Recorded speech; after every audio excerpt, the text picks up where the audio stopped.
श्री स्वामी समर्थ सर्वांना। तर आज आहे गजानन महाराज प्रगट दिन। गजानन महाराज प्रगट दिनानिमित्त मी पूजा मांडली आहे। तर बघा पूजा कशी मांडली आहे मी तुम्हाला दाखवते। तर चला व्हिडिओवरती कंटिन्यू राहा। तर सर्वात आधी मी हळदीचं लेपन केलं, कारण उंबरठ्याला मी हळदीचं लेपन करते उपवास असेल त्या दिवशी। तर आज तर गजानन महाराज प्रगट दिन आहे। गुरुवार किंवा मंगळवार किंवा पौर्णिमा अमावस्या ज्या दिवशी काही सण असला त्या दिवशी मी हळदीचं लेपन करते।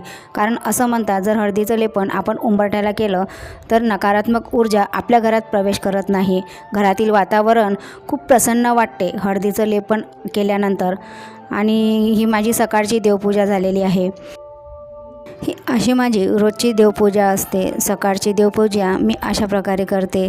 हे जगन्नाथपुरीला मुलगा गेलेला तर तिथून त्याने जगन्नाथपुरीवरून मूर्ती आणलेली जगन्नाथ महाराजांची।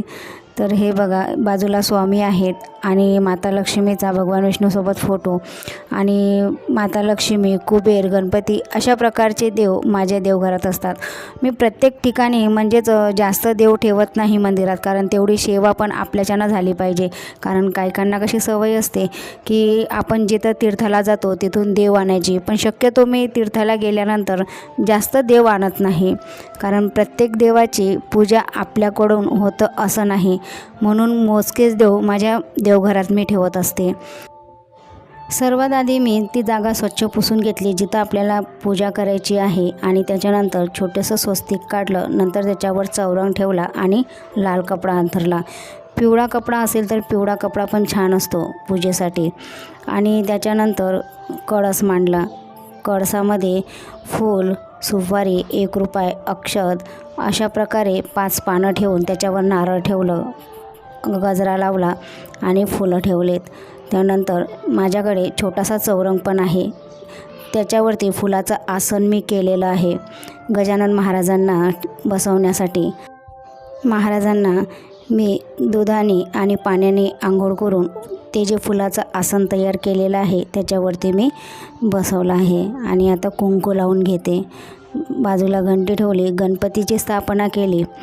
आणि हे बघा बाजूला मी कळसाला छान अशी फुलं लावून घेतलेली आहेत। आणि स्वामींचा पण फोटो ठेवलेला आहे, आणि स्वामींच्या फोटोला पण सुंदर असा मी हार घातलेला आहे।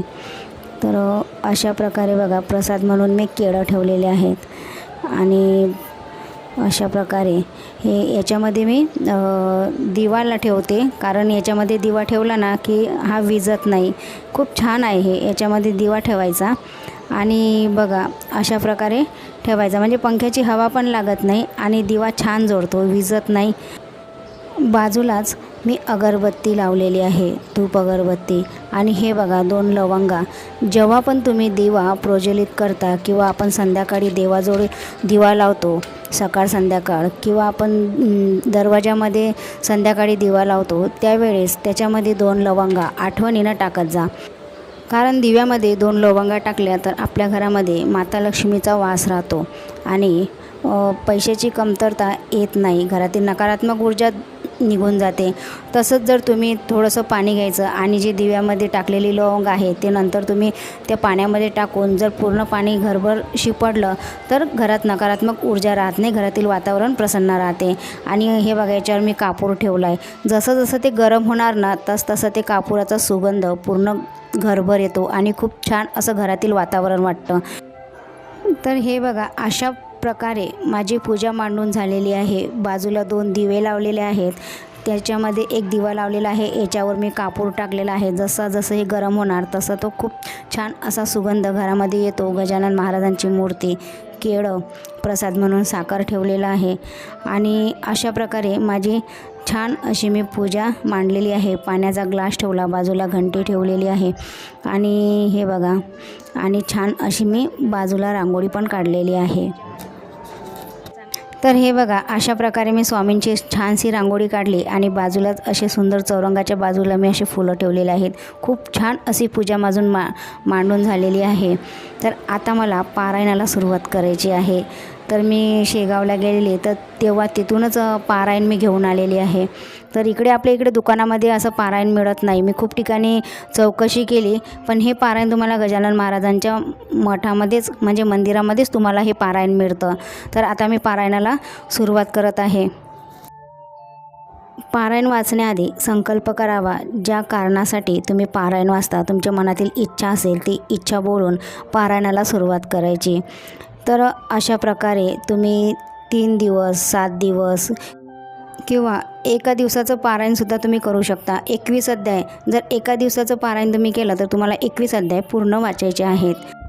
पारायण वाचून झाल्यानंतर महाराजांना नैवेद्य म्हणून झुणका भाकर म्हणजेच पिठलं भाकर आणि कांदा, हिरव्या मिरचीचा ठेचा हा महाराजांचा आवडता नैवेद्य आहे. तर तो नैवेद्य पारायण झाल्यानंतर महाराजांना अर्पण करावा.